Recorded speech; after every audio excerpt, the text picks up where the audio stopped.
Welcome to Vision Profiles Podcast. Join us, dedicated Apple Vision Pro users, as we dive into everything from hardware and software to apps and the latest updates in the world of Apple Vision Pro. Hey, it's our 50th episode.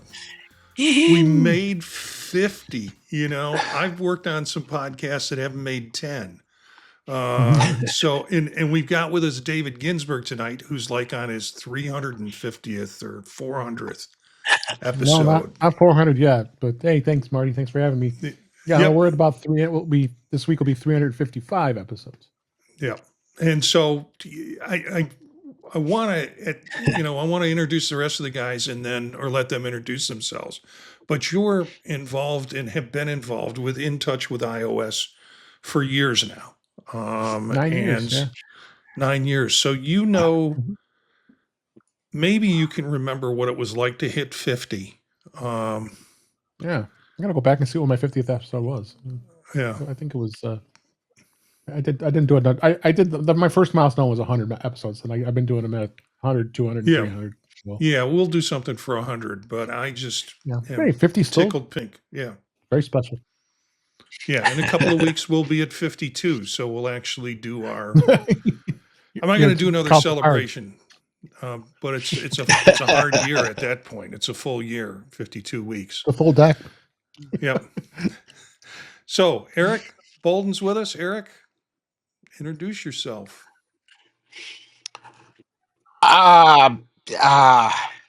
Yeah.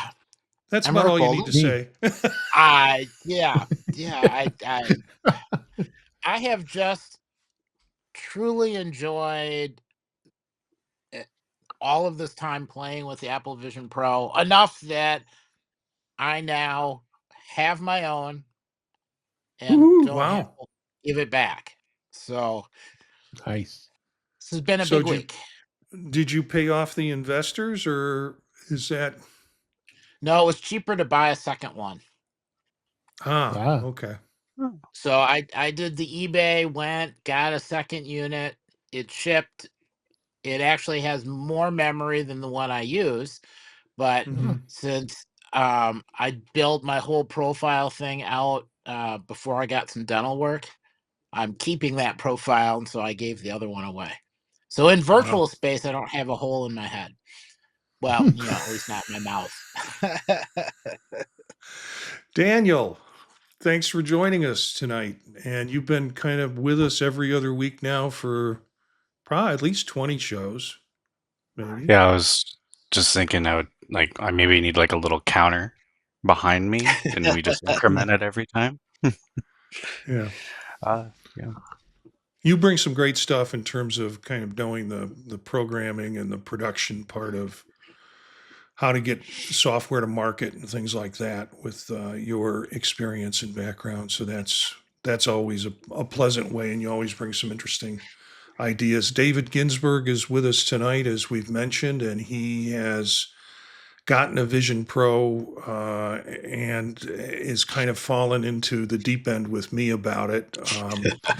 And you know, 5-6 months, I think I've had it now. Yeah. And this show is the justification for spending that kind of money. And it keeps me up on stuff and keeps me going with that. So happy 50th episode, and we will continue to bring them to you and have some fun with them. I don't know what else to say other than the 50 episodes have changed a lot. I never go back and listen to old episodes because I wind up slamming my hand against my face. Because when you do that, you listen to and you hear all the errors you made. You hear the mistakes in the editing and such. But I think we've gotten a process here, which I think works pretty well. And it's Dave knows this because he puts together a weekly show too. It's trying to gather all the news items and trying to find stuff to put into the show is can be labor intensive, and sometimes I get the articles. Most of the times I get the articles just the day of, because we're holding off to see if anything new has come out with that, so we can be timely with what we can find. And I know David does a section on Vision Pro on his show, and he winds up catching some stuff that I missed or that came out after Monday. And so it's really good to have the whole group together for this episode, and I appreciate you there. Absolutely. Yeah. Anything new with you? Well, we know Eric now has his own full-time device with a little bit more memory, and he'll get to play with it without concern. Just don't drop it. Hopefully you got a good deal too. Yes. Yeah. Very good deal. Good. It's a little nerve wracking waiting for it to show It can up. be, yeah, for that kind of money. Yeah. Hoping that it would all be there, but yeah, it was nice. It was packed really well. It came. It was in great condition, Awesome. and it worked. Yeah. Does it still have Yeah. Apple Care, or did it have Apple Care? Still does for I think a couple more months. Oh, So maybe you can go and get the Can't plus do added the on there. yeah. You Yeah. can't do the extension, but I'm willing to live with that because now I have a backup unit. Mhm. Yeah. So are you still in this exchange with other people with the second unit? Okay. All right. Yeah. Because I figure if I time it just right, then the next time there's a big gathering or something or a bunch, then I can have a unit to pass around. Uh-huh. Right. Like Mac Okay. stock? Yeah. So it's possibilities. So just in time, this afternoon, I was doing some work and trying to avoid work and doing some work and taking a nap and doing some work and avoiding work. But I had this intuition that we were going to have a beta release. And sure enough, we had a beta release. It wasn't just VisionOS Yeah, developer it was beta. everybody. I haven't looked at the regular betas, if the regular betas have come out too. But Yeah, they they did. have, Daniel? Yeah. Yep. They did. Did tvOS come out? Did anybody know Yes. that? Yeah, it did. Yeah, it did. Okay. All right. So all across the board. Mhm. And I've been updating my iPads and my MacBooks, and I haven't touched my work machine yet. That'll probably be later tonight after this, Got after I my produce this. my Yeah. beta Mac Mini and my beta iPhone 16e. Yeah. Yeah. So, not a lot to be said about what was on this. I have a link in the show notes that'll take you to the release notes, and I did some searching to try and find out what it would say. And basically, it's like if you're a developer, this little edition encourage them to update the edition, and they can test their apps on the new beta. It's got some system enhancements, probably, although not detailed, with some performance optimizations and probably bug fixes. Although I noticed there still is a bug that you can't play music from Amazon Music on it. It doesn't seem to connect well with it. Surprise, surprise. And No then, loss. yeah, the other piece is if you're going to do this, don't do it on your primary device. It's not ready for prime time. Although we do it because we know we can always wipe it clean and do it all over, and it's not going to be a work risk for me, Yeah. and maybe for David, but for Eric, I think it is because he uses his Yeah. for a lot of work. But he's got a second device now to fall back on. And Daniel, I presume, do you do yours? Do you use yours for work? Yeah, I'm a bit of a daredevil. And But I'm not and gonna you make the mistake of doing the update at least at the beginning of my day on a Monday. I'm not that insane. Well, you're lucky they don't come out till the afternoon. So yeah. But basically, the importance of that developer feedback on these things during the beta phase is really helpful to define the final product. And I really think David, what do you think? Are we getting to close to 3.0?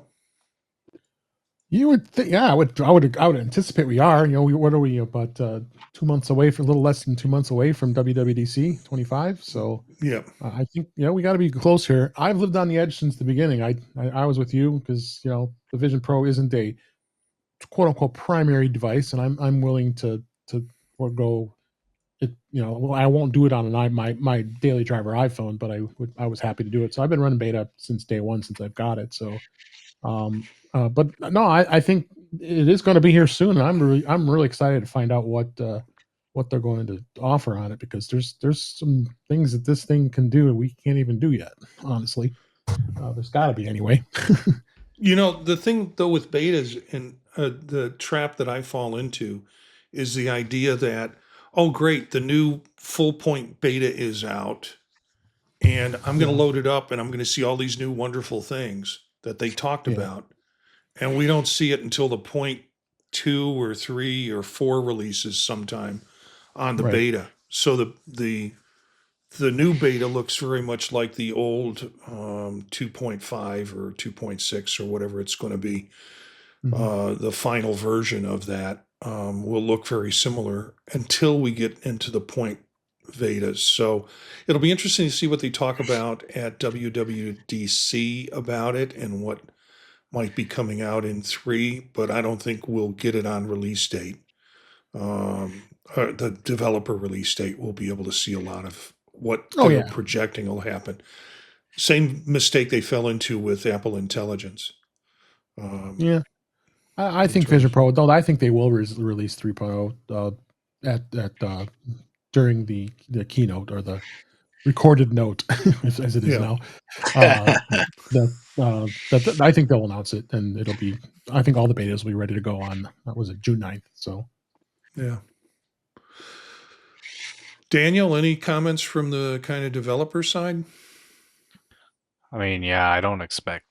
I would expect the beta to drop with the keynote, like you're saying. And I'm really am just hoping to see. I just hoping they expand upon, or rather, actually implement the app intents, because I really want to see what they're going to do with that on the Vision Pro, or whether Mhm. what devs will do with that with the Vision Pro. That's kind of my key thing I'm looking at, because I mean, and that actually goes across all Apple Intelligence on all platforms, right? Like I think that's the killer feature if we had to define one with Apple Intelligence. So that's that's what I'm eyeballing. Well, um, I'm really glad Eric got his own Vision Pro to have for his own, because it's just in time for him to purchase a new one. According to all the rumors, by the end of the year, Eric will be looking for a new Vision Pro. And I searched for articles this week to talk about, and all it was the rumors around the new Vision Pro 2 or variations of such. And I tried to lay them out. It's sort of in chronological order. So these stories started hitting on the 9th, which was a day or two after our last episode, and carried itself all the way up to today. We're still getting articles about what this is going to be like. And the first 3 articles that I have talk about what's the rumor mill, what's it, what are the rumors around it. The first one that was put together was, I love the title. It really adds a sense of confidence in what you're about to read. Dodgy report claims Apple Vision Pro 2 is arriving by April 2026. Well, some of the reports say by the end of the year. Gurman has different opinions of it. But the rumor score is turns out on this to be unlikely. And so that's how we start out. And this was April 8th. And last updated 4 days ago. So it's still saying, in a sense, that they're going to take the components of the new one, of the current one, and maybe add a chip into it, potentially increase. They've stopped they believe they've stopped the production on the Vision Pro 1, and they have enough materials to deal with that, should it need be. But maybe a change in chipset, and it would go into mass production in the second half of 2025. Now, this comes from IT Home, and as reported by Apple Insider. And then Apple Insider, in future articles, I think in Mac Rumors, says, oh, by the way, IT Home, it hasn't got a good track record on these things. But they broke it with some information from the information that got into the mix too. Initial reactions to this, guys? Yeah, that's a reputable site. The information, which is a behind a paywall. So Yeah. Yeah, it's hard to say with this. I question it, what they're claiming it's going to be that quick, but especially when the headline starts with Dodgy. I mean, it's. I mean, yeah. They see some components, okay, and they think it's going to be named the Apple Vision Pro 2. Maybe, possibly. Are they going to enter the mass production? Yeah, of course they are. So timing wise, I don't know. Is Apple going to want to wait that long? Because that's a whole nother year. But they may not be ready yet. I mean, I think a lot of the focus right now is on Apple Intelligence and the mud in their face of how that failed. So it's hard to say where this is going to go. But then I read articles, and I don't know if you have one of the articles in there, that Tim Cook is wanting to, he wants to beat Meta to the punch with these new devices. So that could be a driver too, that they will get these out this year as well. So yeah, we've got 3 segments tonight, really, all around the rumors associated with Apple's production of AR VR. This one is just a kind of general rumor discussion, and like you said, the article starts off as dodgy in terms of discussing it, and then you have Vision Pro 2 may be in production ahead of launch later this year. So some discussion about that. This is from from Mac Rumors, and it is writing, and it's reporting on the information's report. Right. Gurman projected the device. Yeah. Yeah. Because the paywall is so expensive for some of these things. Information is really expensive. Yeah. I'm really glad they pay the money for that. Yeah. But Gurman projected the device could launch between fall 2025 and spring 2026. I don't think the timeline that this thing has been out for, it'd be a 2-year cycle in the spring of 2026. And so it's quite possible that we'll see this come out in 2026 in the spring. I don't think they can ramp up production for fall, and it's not necessarily on the market or on the radar yet, which I think is interesting. Like, I agree with you, David. I think Apple's really busy right now to scramble to fix the AI stuff. And the earliest reports I've heard on that is maybe fall of this year, that they'll have some of the S-Lady situation straightened out in terms of the contextual things with it. So, Daniel, Eric, anything more about this Vision Pro rumor?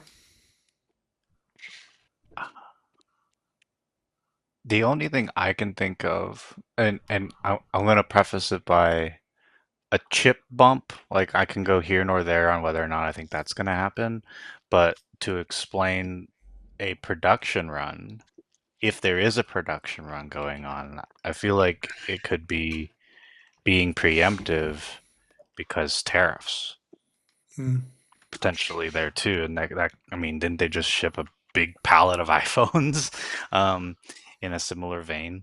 And so maybe to make sure they have supply ready in case things get, well, in case the tariffs actually become real, because who knows?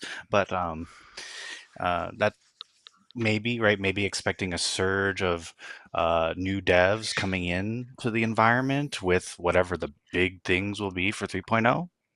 I could see that. Yeah. Yeah, that's hard to tell though, especially within what we'll get into a little bit after is like this other Device. I don't Yeah. even, yeah. So it could be even related to that, but I also, that's a whole other thing. So So Well, when we the get other into, thing yeah, go ahead, Eric. I was going to say, the other thing to think about is after the whole S lady, we're not going to do any demos because we don't have them problem. Perhaps they're going to put more real hardware in front of developers and letting them see something early or some variant early. But I think they're going to go for the distraction route, and we'll see a bunch of interface changes and interface updates and a bunch of changes and updates to the iPad to let them kind of update and fix some software and make things kind of look similar. And that'll be a distraction that'll get us in well into next year before they actually have to ship a new Vision Pro. Yeah, I saw an interesting comment, and I didn't think about it till I read it. I don't know how you feel about it, but the comment was leave it to Apple to focus on hardware and ignore all the problems with software. Like one of the problems with Apple Vision Pro is we don't have any native apps built by Apple for the purpose and for the spatial aspects of Vision Pro.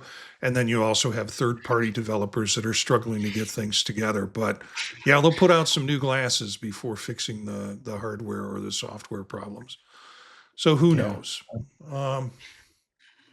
Next article I kind of want to share is interesting. And there's some implications for this, although they think this is probably most likely if we have a new device. And that is that the Vision Pro may be directly connected to the Mac. And they purport some good reasoning. This comes from Apple Insider. The idea that for certain types of things, like if you're doing surgery and heart surgery, you want to have real time connection to whatever your computing source is if you're using it to get data. So the idea of having your headset connected directly to the computer source that you're using seems really important in terms of that. And they also go on to cite that this would be very helpful from an enterprise standpoint.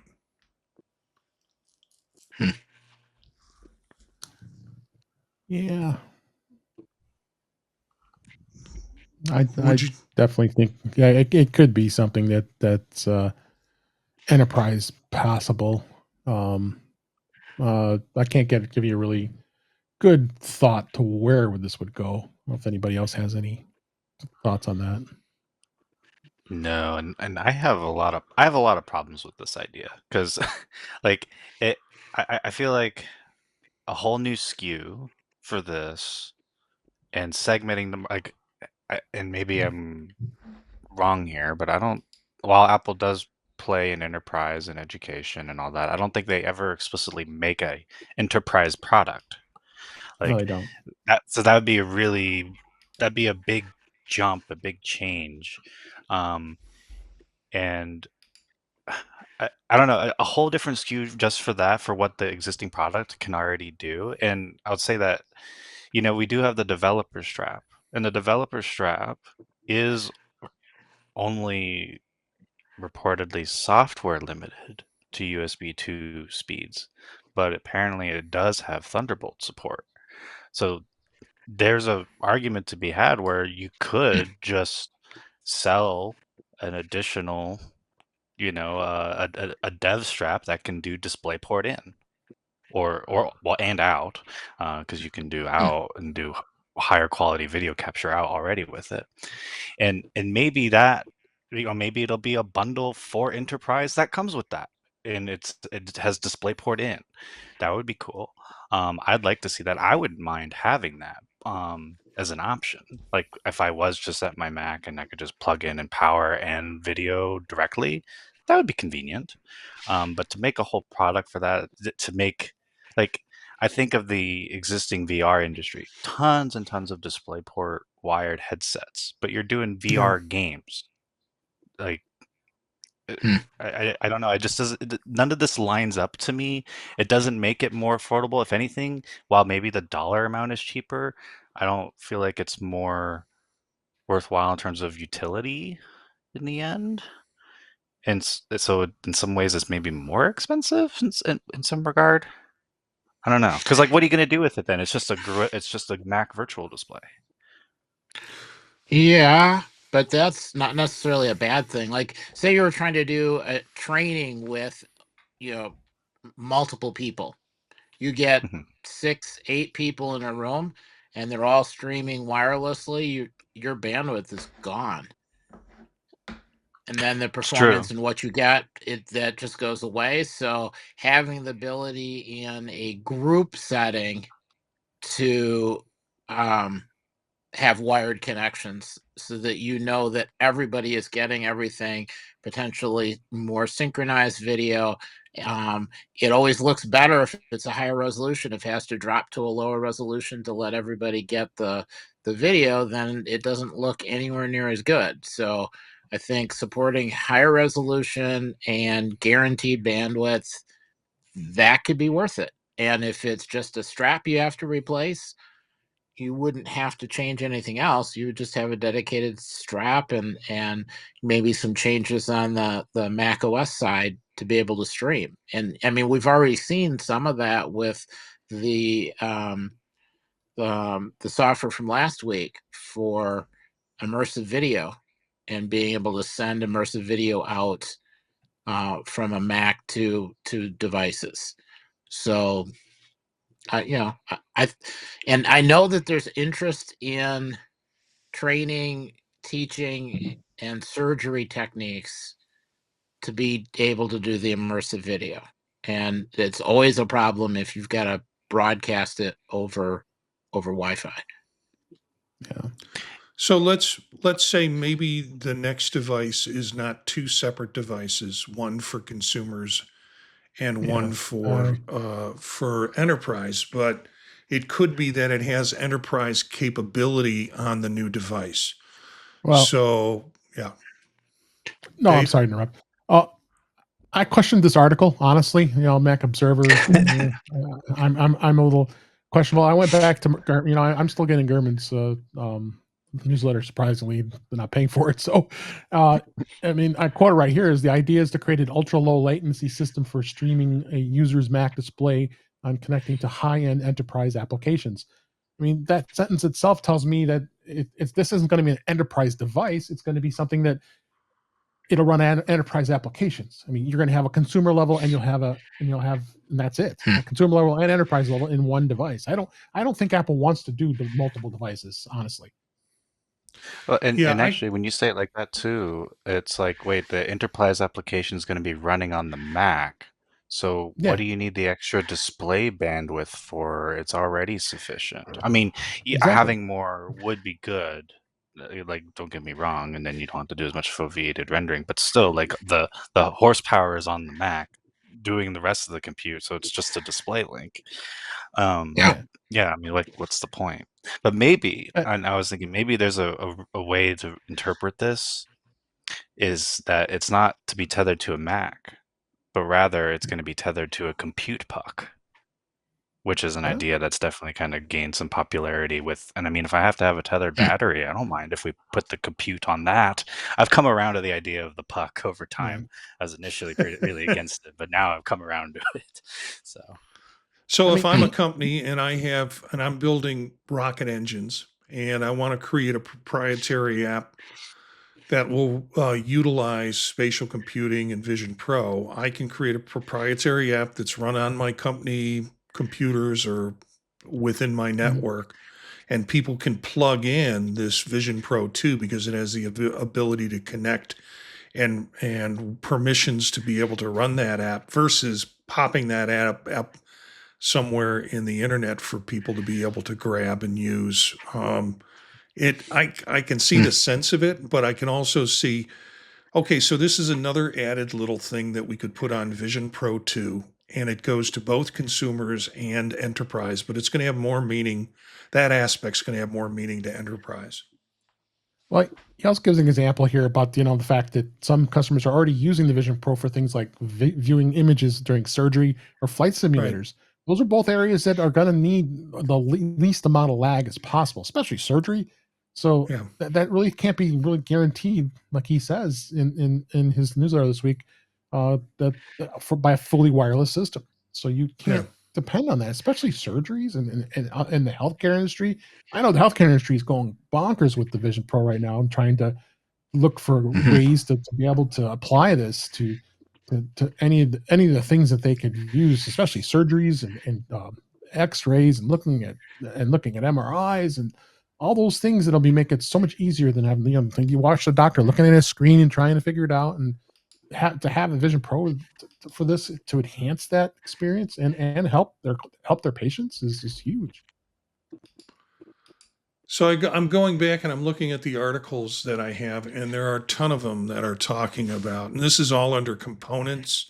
So if you're looking at the show notes, in the post in this, if you're looking at it in the podcast version or the video version of it, all of these links are in there for you to follow up. But a lot of them under the components section are all about having two versions or two versions, I'm going to say, or a Vision Pro 2 that serves two purposes. And they're talking about it's being wired or not being wired, and enterprise and consumer grade, with the upgrade in a chip and the kinds of things that you might see with it. I'm going to ask you a question, and I know your answers are going to be, it depends. Would you get a Vision Pro 2? Yeah. It's going to be hard for me to do that. Resale value on the Vision Pro, where will that be? I don't want to get a huge hit on that. Although I've done plenty of times trading in Macs and iPhones, and in fact, I just did an iPhone and got $500 credit for being with the carrier, but not going to get that. I mean, it'll all depend. Do I want one? Oh, well, 100%. Can I get one? It's going to be another story, but who knows? Resale, Save my penny. David. You don't want a wall like the one behind me where it'll have old versions of AR VR headsets like human skulls. I've already got the iPhone one behind me, so that's my wall. So, and I always I had that one. I had that one. I had that one. Yeah, had versus I currently have. So it's right there all. hanging on the wall. So Eric, you said yes. I heard you say yes right away. Absolutely. All right. I already started budgeting for it, which is why I'm hoping it's next year sometime and not this fall, because I need that extra time. But yeah, I already have a long list of people that either want to borrow or have my old Vision Pro. And so I think when it comes out, I'll look for it and so I'll add somebody to the list, because really what I want to be able to do is have a group of people with Vision Pros where we can all virtually get together in the same space. And then I want to play with some presentation stuff and some other things. And it's easier if everybody can see it and you don't have to reset and rebuild a device in between each person. So, I'm expecting kind of like the phone. I got the iPhone really early in the process, and eventually I had a list of relatives that was, oh, hey, when you're done with your phone, send it my way. And, now I use the Apple trade-in value to set the price, and then, the next person on the list gets their chance at it. And then 10 years later, they sell it for 3 times the price that they got charged for it because it's a legacy model. Yeah. Daniel? It's definitely an it depends. I definitely don't want to get rid of mine though, because Yeah. I don't like I regret getting rid of my original iPhone. Like I just wish I had kept it. Yeah. So I want to keep this one, even if the product becomes a failure and in the future, whatever, I want to keep it. But now if I want to get a second one, it definitely depends. If it's like for me, I got the first Apple Watch, and in some ways I regret getting it. Not that I didn't like it, it's just that because I got the first one and it was somewhat limited, I kind of became jaded about it in a way. And by I think like the third one, or was it even the second one, where then it just kind of like really bang, really good, much better. Like much better, and it's like I wish I had waited. And so if it's kind of going to be kind of like that kind of scenario, then I will get the second one like on release. But if it's not, if it's kind of like this, what we were just talking about, I don't know. There's gonna have to be something else going on to be really compelling, to get me to that. If it's anything like these really early ones, I will probably get a new one. Keep my old one. Probably. Come on. You are. yeah. Well, that's what my secret Apple bank account is for. It's taking that 3% off of all the purchases, and it dumps into there. And occasionally I'll toss some cash in it too. But I have a tidy sum in there, so I'm ready. I'm kind of ready if anything dramatic happens with Apple products. They say they've got 12 more products they're going to release. I don't know. But that is always replenished and ready to go. So, yeah, probably. Well, yes, I will. Now, here's the other thing. What happens if they come out with the lighter model? If it could be Vision Pro 2 is the standard Vision Pro 2 model, and then there's a Vision Lite that comes out, which there's some prediction about having. Gurman notes that the current Vision Pro weighs 1.5 pounds, trying to get it kind of sleek in terms of doing that. So there are a couple articles in here that speak to the changes. This one coming out of 9 to 5 Mac. And again, all of these came out in the last yesterday and today. It's been quite a collection of, as I've been stuff. scouring. Yeah. So an M2, jumping from an M2 and M5 chip, taking some of the weight off of it by putting making more plastic components and less metal components. Probably getting rid of some of the stuff like eyesight and things that people want to gripe about anyways. Another article by, and I don't know how reputable this source is, but WCCF Tech, and the longest title in the world. 2 Apple Vision Pro models are being prepared, one is lighter and more affordable, while the second one will require tethering but delivers 0 latency for enterprise apps. And this just came out yesterday.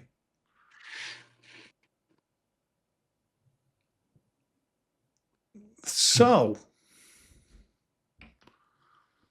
Apple Vision Pro 2 high-end model? Or are you going to go for the shaved down model? Save a couple hundred. Too early. Well, to at the tell. moment, yeah, and at the moment, I'm happy with the current Apple Vision Pro. Happy enough that I just bought one, and if a new one came out 3 months from now, I wouldn't be unhappy that I just purchased the one I purchased. The software changes from when it first was released are significantly improved. It does what I need it to do. And I'm happy with the new minis. That combination is awesome. Okay, so now let's throw another problem into the works. I love the title of this article. They couldn't even use the guy's name. Well, they did in the first sentence. Mac rumors. Apple's CEO is hell-bent on launching true AR glasses before Meta. Gotta And love we mentioned this in the earlier on in the show. And of course, what they have as a description, what they have as an example in the picture is the Meta Ray-Bans. And this comes from Garmin's Power On newsletter.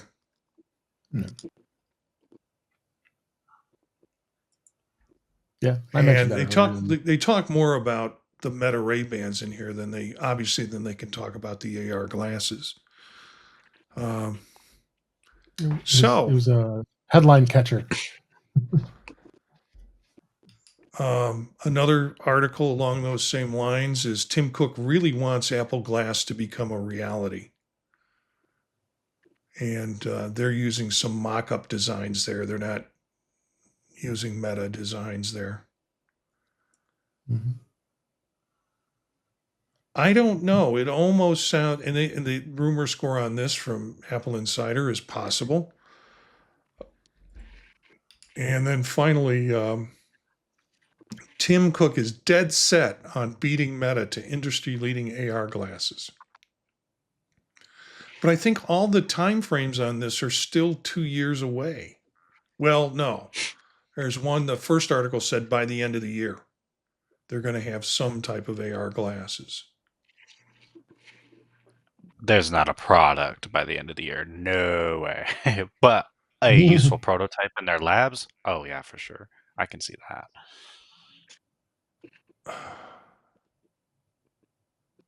Yeah. So, now which one are you going to buy? The Apple Vision Pro 2 or the Apple Glass? Or both? Vision Pro 2. Yeah, if I were to do it, I'd go Vision Pro 2. It depends. If they do a smart glass, kind of like a Ray-Ban, and then you give me like an even realities like smart glass, but it's the Apple take on it, I'm gonna buy those for my everyday wear, and then I'll have the Vision Pro for everything else. That'd be awesome.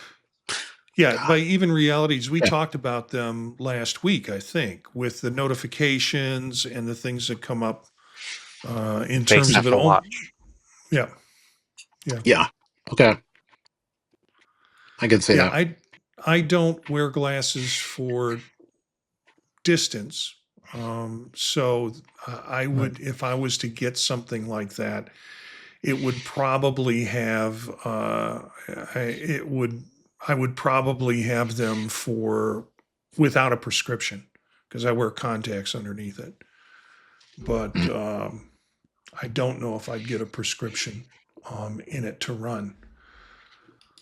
So do you think Tim Cook is really hell-bent on getting this thing done by the end of the year? No. Mm-hmm. No? No, I don't think so. You don't think it's possible? Or do you think he's hell-bent on getting it done? According to that yeah, yeah. he might want to get it done, but he's got 3 to 6 years and would still be ahead of the competition. It's going to take forever for all that stuff to get miniaturized and make it work well. Mm-hmm. So, I mean, he could be working hard on it, and it's still going to take a while. Unless they're going to pull some sort of announcement of a product that doesn't exist. And I think they learned their lesson recently. So, yeah, things are going to be a lot more cautious. I figure 3.5 years, maybe we might see something, but it could be longer than that, and that wouldn't surprise me. But they're not asking it to do anything as complicated as a Vision Pro 2 or a Vision Pro 1. They're asking it to do the realities glass, even reality glass that we talked about last week, where it's notifications coming up almost like a dot matrix. I hate to say that. a green, like the old green green monitor dot matrix screen coming up, similar to what was with Google Glass 6 to 10 years ago. What they had, but in a so I don't think the technology is going to be try to miniaturize everything in the Vision Pro 2 and put it in this AR glass or Apple Glass, if you want to call it that. I think the technology, to a greater degree, is already there. Questions about What's that? tethered, untethered. Yeah, yeah. Yeah, I think what Daniel said earlier, basically, how do you get a watch on your eyeball? Yeah. Makes sense. And I think the stuff is there that you probably could get it to work, but making it work well and figuring out where to build it, that's going to be at least 3 years. Yeah. And Did you guys see the frankly, how to article? produce it is probably the biggest issue. Did you guys see the article recently that there was some internal like discussion about, or came out that like the AI, like the Apple Intelligence stuff, like the internal teams have been kind of called aimless, and which is hilarious and scathing. I can smell that smoke from here. But um, you kind of have that going on. Apple Intelligence. If there's any recent Apple product that's a flop, it's Apple Intelligence. I hate to say. So I if don't you have think we stuff go like that through a show going with on, Daniel. I don't think we go through a show without you reminding us of that. that's so fair. That's very fair. Yeah, But you have but kind of that but going on. A lot of criticism about the Vision line, and there already was, like, yeah, despite public opinion, there was internally too. And if there's maybe anything I could see him being hell bent on is at least getting everybody all on the right track to see, and I'm going to say it, the vision, but not just about the vision lineup and AI stuff, but like getting that on the right path, because it seems like they're all kind of floundering a bit internally. Yeah, I put that article in our private chat, so I found it. It was in Mac Rumors. Yeah. Yeah, I saw that coming up in Mac yeah. Rumors too about the fights and battles over the internal stuff that's going on, which is interesting. So, last thing is from David, and I will share screen this because it's sort of stupid Vision Pro tricks. Yeah. And this article popped up, and David shared it with me of Yeah, it's people funny. who are putting their Teslas on autopilot and doing all sorts of stupid stuff like wearing Vision Pro. And I love this one picture. Of course, the podcast people, you can check the link out. A person sleeping in the back seat of their car God, that scared while the hell out of auto. me. I couldn't do it. God, I wish that was the reality, though. God, that'd be awesome. Yeah, Yeah. but how could I'm just thinking that person is comfortable enough to fall asleep or just brain dead enough to fall asleep. And then here's the one that I love, and let me see if I can get back to it. I'm actually running it, so it's a Tesla driver asleep at the wheel on California's freeway, and the guy's shooting from his phone over to look at the next Tesla driver, whose head is kind of slumped to the side. So who knows if they're asleep or they had a major coronary or what created the problem? But that's the stupid stuff people do in headsets and in Teslas. Any comments, folks? Daniel, you There is. wouldn't do Yeah. it, or you wish you could do it? I mean, I No, wish I could do it. I'm not if I gonna. felt comfortable. And like, I guess. could you drive with the Vision Pro on? Yeah. Don't. Yeah, you've got pass through, and you've got a limited field of vision, a little bit. Your peripheral vision is a little bit tight, but yeah, don't do it. I got the feeling people who were driving in automated cars were either working or watching a movie. while they were being transported on Tesla by a Tesla on autopilot.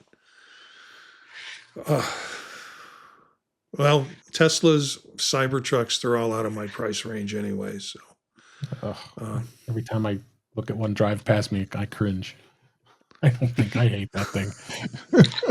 I parked next to one once. I'm like, oh my god, this thing it's just hideous. You know, it's taking pictures of you while you're getting out of your car. Yeah. Yeah. Yeah, it just makes me nervous being near a vehicle that might throw pieces of itself at me. Yeah. There you go. Yeah, and if you're driving on the California Expressway, you have drivers who will throw pieces of stuff at you while you're driving. You don't need the vehicle to do it. So we'll try and keep up with those articles. And I actually texted stupid things people do in Vision Pro, trying to find some other articles. So I'll try and keep on top of that. So finally, I guess we move So to is that a dare? Do we have to then come up with something stupid to do? No, I am not suggesting in order to get our attention that you do something stupid with a Vision Pro and then film it and send it to us. No, not suggesting that at all. Do not. And I thought maybe I could get you to go water skiing with your Vision Pro on it. I'd film that. You know, first of all, you'd have to get me to water ski. I'm a big guy, and as you get older, your balance really sucks. So I got the feeling I wouldn't be successful at water skiing with or without the Vision Pro on my head, let alone dunking the thing in and submerging it all the time. Yeah, I'll tell you what, I'll borrow your Vision Pro, and you can take pictures of me water skiing. All right, let's move into apps, if we can do that. And I found a couple. Actually, I found these through Reddit. I was just going through Reddit, and people were announcing new apps. Because when I went to the Apple Store to look at new apps, or what they said were what's new or what's hot or what's trending, all of those we've already talked about. So for folks who are on Reddit, people were kind of posting examples of their apps and what they've done new with it. And so I went ahead and got a couple of these. The first one being Brain Experiment. It's only for Vision Pro. I always like those kind of apps. And these are some of the screenshots from it.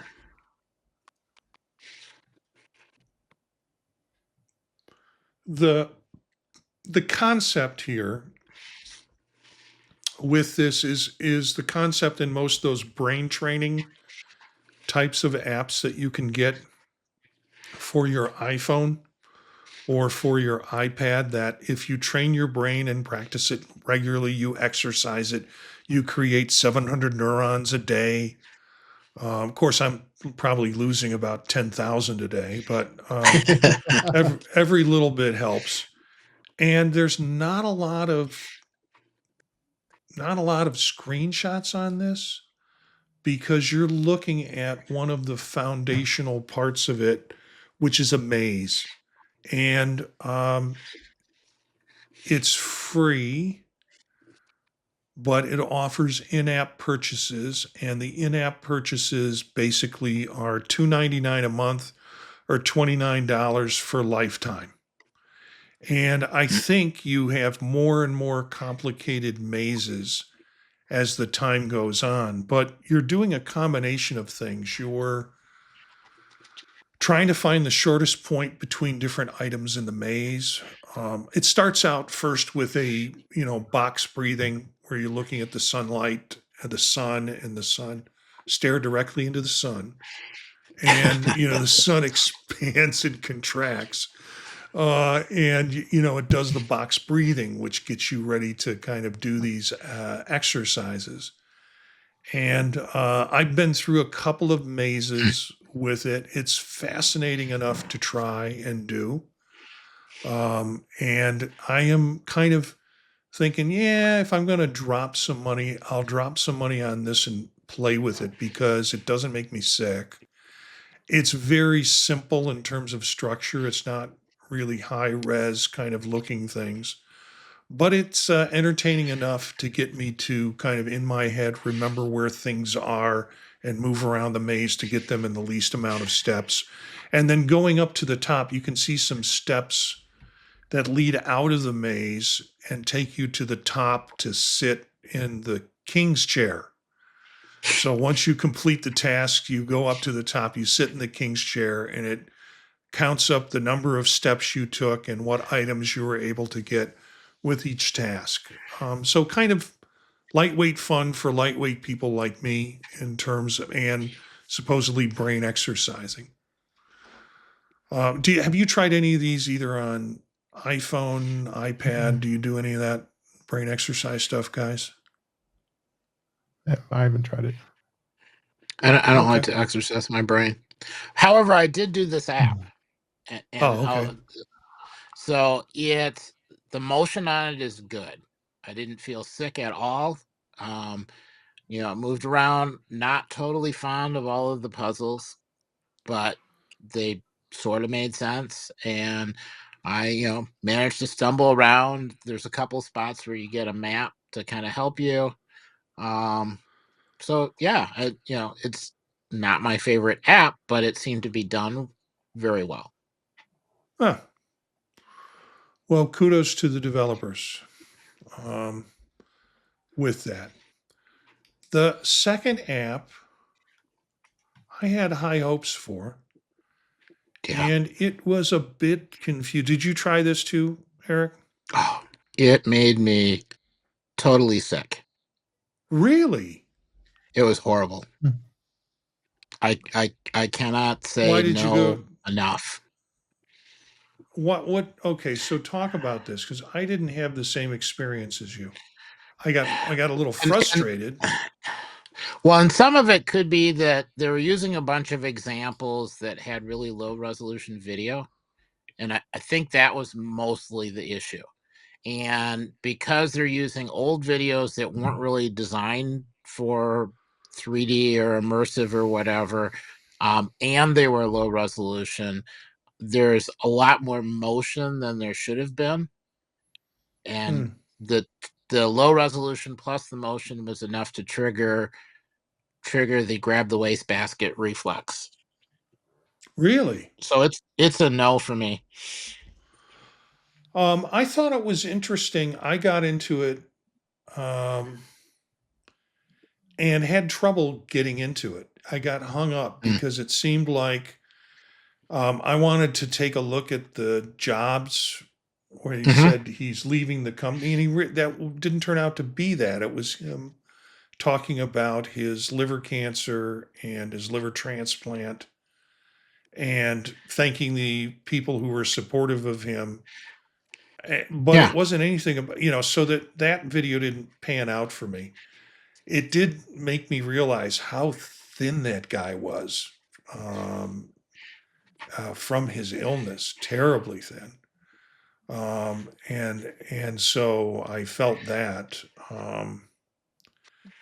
But I tried to look at a few. So when I first came in, I tried to do it, and I got this ad support that was like DVD dot something will pull all your and so I said, oh, so that's why this is free because it's ad supported.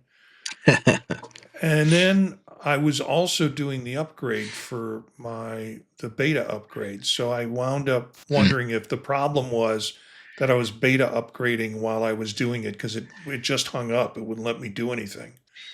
And so I came back to it after the upgrade and then tried it and was more successful in moving around. I didn't do the let's stretch the pictures so there's more of a surround feel of it. I just kind of looked at a few of the videos.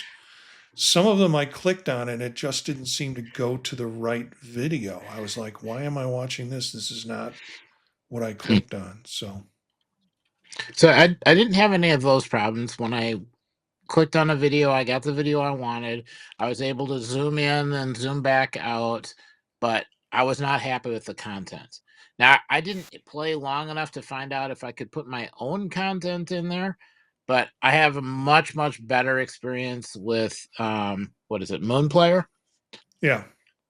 That works really well. I could put my own content in it, and you could take 2D and show it as 3D, and it upscales and so on. So I think I would pick that instead. Maybe after they work with it a little bit, they'll pick a couple different examples. It kind of it oversold itself on the experience you were going to get, and that kind of wasn't helpful for me. Yeah, I'm looking at the pitch that they have within the app talking about it, and it's on the app page. And it's a next generation video app that delivers deeply immersive experiences through spatial 3D videos. Dive into the curated selection of stunning 3D content. This feels like this was written by AI, but that's okay. I don't know people who talk like that. And the emotion of each scene, designed with a sleek, intuitive interface, Para invites you to explore the future of visual storytelling. I mean, Little it's a too much. noble thought. It did not deliver on that, and now I will say that it is frustrating to get really high resolution immersive videos because it takes a while to actually get them. And sometimes I'm not patient enough to wait for the whole download on my network speed. And this, I could go through several different videos, and it was fast. It started fast, but not enough resolution to at all meet anything in that paragraph. Yeah, I'm not seeing any. I mean, it's brand new, so I wouldn't expect to see any updates at this point. But it'll be interesting to see in a month or two. So, it's free, so it's not costing me anything. I'll keep it on my Vision Pro, and as I poke around trying to remember what apps do that I put on there, because I've got like 10 pages of apps, and I poke around, I'll poke into this thing again in a couple of months and see if there are any significant changes in terms of it. I know you've been a big fan of Moon Player for quite Yeah. some time in terms of your kind of app of choice with that. I'm a big fan of Lens, which I think is a great streaming app. Sort of put all your streaming opportunities in that app and run it from one app, which is pretty cool. And I think they just did no, I just got charged for a yearly update on them. So apparently I've had it for a year with Lens. So I think that's all we've got for tonight, folks. I had one more thing I was just going to quick add, Okay. and that is Spatial Gallery. So everyone who opens up Spatial Gallery gets the same content. So the one benefit is that you can discuss an example and everybody can go look at it. So I went looking at a bunch of the different Apple example videos. So there's an Apple Music one with Kelsia Ballerini. Yeah. If you take that video and you bring it close and you watch it, you get the effect of looking through a window into an interview studio. If you take that window, grab it, and then push it out so it's out near your wall, then it's like you're sitting at the table watching the interview happen in front of you. So you're part of it. Very neat effect. And not all of the videos allow that. Most of the Apple ones do. So there was what is it called? Can't read my writing. Platone, something with a P. At any rate, that one, again, it was two people in the middle of a street. And if you bring the window close to you, it looks like you're sitting on a bus, looking through the bus window at two people on the street talking. If you push it out a little bit, then it looks like you're standing on the sidewalk just down the street from the two people, watching them have a conversation. So you're right there. And I think as we see more and more of the filming going on, having the ability to, just by pushing the screen away a little bit or bringing it close, you can have a very intimate, you're part of the scene, or you get to watch the scene. And that's a really cool effect. And I'm really enjoying that, and hoping that a lot more videographers use that technique. And so then there was another one, King of the Loop. I think that's what it was. No, King of the Coop with a rooster. So scroll through until you get the head of a rooster. That one was filmed just a little too close. So if you have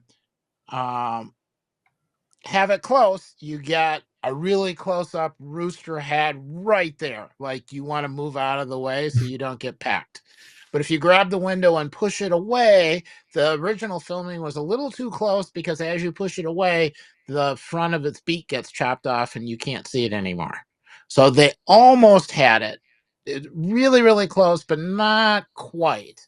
And I think as they get used to the technique, we'll see a lot more of you get one feeling when you're close, you get a different feeling as you push the window away. And I really enjoy that difference. And you can kind of pick, are you there at the table, or are you watching somebody? And I'm looking forward to see more examples of that used intentionally. Or are you about to get intimate with a rooster? No, because you get too close and the rooster loses half of his beak. It's just not good. It's a disaster flick, and I don't watch those. But yeah, you had no problem when we were talking about the rodeo one, pressing your face up to some rodeo guy's butt as he was climbing up on a fence. That it was one pretty immersive realistic, video, but so. you got a problem with a chicken. Wants that really Yeah. immersive experience. Oh my gosh. I'll have to go back and look at that. Yeah, I mean, watch those particular scenes, and it's neat because we can all comment on them, and we all have access to it. And because it's still hard to share immersive content, this is a way to at least talk about the techniques, and hopefully people trying to film stuff will be able to look at it, see good examples, and then take away new techniques and things to look for when they're reviewing footage to see, yep, this is good, no, it's not. And I have to think that there's some guidelines or something that are going on, because the Apple footage is almost all universally at the right distance to let you kind of go forward and back. The when I was looking for apps today, I went into the app. I was upgrading the headset and all that stuff. I went into the app store to see if there's anything new. And we had covered most of what was in there in some capacity, but the spatial gallery came up again as what's new, and it might be because they keep adding new stuff. Yeah, they've done some tweaks to it, and this in particular sounds interesting. If Apple's putting that in, my complaint. It's like Daniel's complaint with AI. You're going to hear it all the time. When can I put my stuff in there?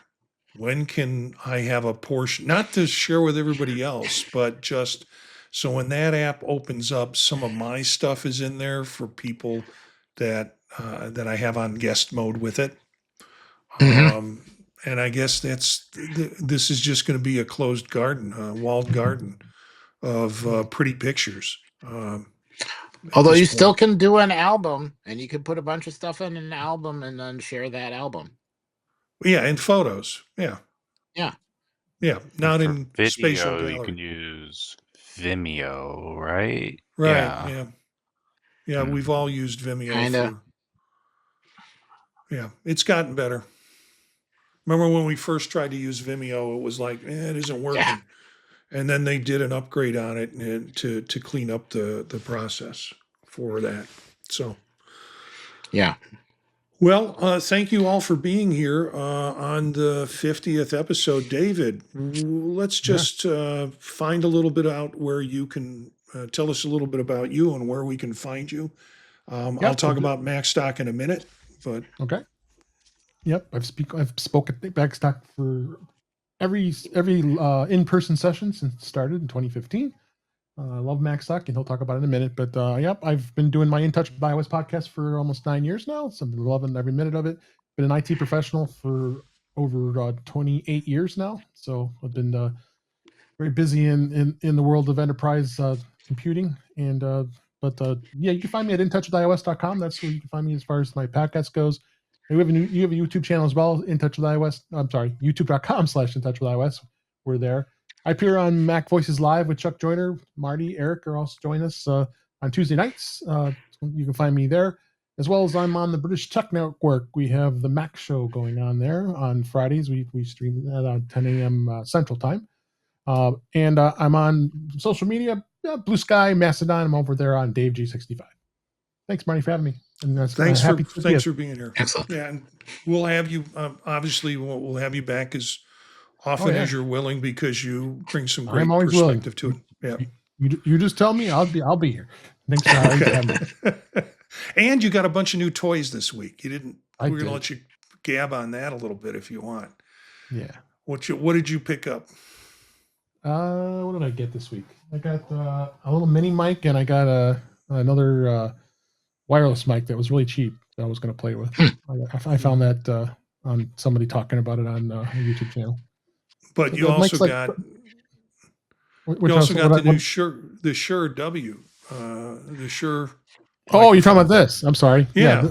I have now. I'm speaking as probably why I sound pretty good here. Is this is the SM7B? This is the top of the line Shure mic, and I got a really good deal. I got 2 of them. So super good deal. And then I just for my 25th work anniversary, this was a gift to me. This is the Rodecaster Duo. I upgraded it from the original Rodecaster Pro, and I'm absolutely loving it. It's got so much more power, lots of great software connections, and I've been playing like crazy, just trying to figure it out, and I can do some different things what I could with the old one. What I couldn't do with the old one. You know what I got for my 25th work anniversary? They decided to punish me by putting me in charge of the program. So now I get all the complaints. Happy 25th. And also I had enough points left. I got the Rode Wireless Pro 3rd gen. Microphone. Yeah. We'll have a chat about those at some point, but not on this show. But we'll have a chat about it. You text me about that. Yeah. I've been played with them just this weekend with my son for our other podcast. Daniel, can are you going to stay incognito? Is there any way for listeners to get in touch with you? Not really. All right. That's the last thing on my mind right now is getting in social media land right now, but I really should sometime. So Daniel is in a witness protection program. His real name is not Daniel, actually, but we just call him that on him. And he's AI generated image. If you're watching the video, Eric, where else can we find you besides Vision Profiles? Let's see. As Dave so eloquently said, Tuesdays on Mac Voices, and then I am on Mastodon at EA Bolden at techhub.social, and at EA Bolden on Blue Sky as well. Yeah, and for those interested, you can find me Gencius, Jencius, at Bisky. It's not Blue Sky. If you really look at it, it's BSKY. It's bisky.social. Bisky.social. And, with Chuck at Mac Voices on Tuesday, and with Dave on Thursday with In Touch with iOS. The other podcasts I do are at thepodtalk.net. And I've been dropping in every once in a while in the Mac. They've been kind enough to let me be on the Mac show. And oh yeah, but see, I think that's podtalk.net. Dave's holding up a glass cleaner that I gave out at the last MacStock, and we have other toys planned for this year at MacStock. But one of those shows just is not running anymore. So those are Oh yeah, those Circular are Firing Squad. That's right. no, Circular Firing Squad still runs about every couple of weeks. Oh, the But I Tech have Savvy not Professor. Tech Savvy Professor. My other partner has kind of gone silent on me. Busy. He hasn't gone silent, but he's not offering times to record. So that's been difficult. Yeah, happens. Yeah. So more excitement planned for MacStock this year, Yes. and I've got some very teeny stickers, which I screwed up, guys. These That's a are little small. 1-inch stickers. I Yeah, those forgot. might end on the floor. Yeah, I got the size wrong, so I'm going to have to reorder them so they're visible. But yeah, we're going to have some swag for Vision Pro and some other stuff that I'll bring along. MacStock Conference and Expo.com. It's July 11th, 12th, and 13th. You can register at MacStockConferenceandExpo.com. You'll find out more about. Mike is rolling out who the speakers are and who he'll roll out the topics, I'm sure, at some point soon as he works on a schedule. But you can get $50 off the cost of getting an entrance to that by using PodTalk50 as a discount code for it. I'll be presenting there. Eric will be there. We'll probably do some goofing with the Vision Pros during the evening. David will be there. Of course, he's presenting again this year. And he'll be bringing his Vision Pro and probably other toys to play with too. We might do a live show there. I don't know. Or we might just do a show since we're together. Not just for David's stuff, because we did that last year, but Eric and I cut a show last year while we were there. We took off for a bit and did a show. So we'll have some fun. Please join us. It's great. It is. I've been going all but 1 year, I think, and have just come back every year. It's kind of now it's like Christmas in the middle of the year for me.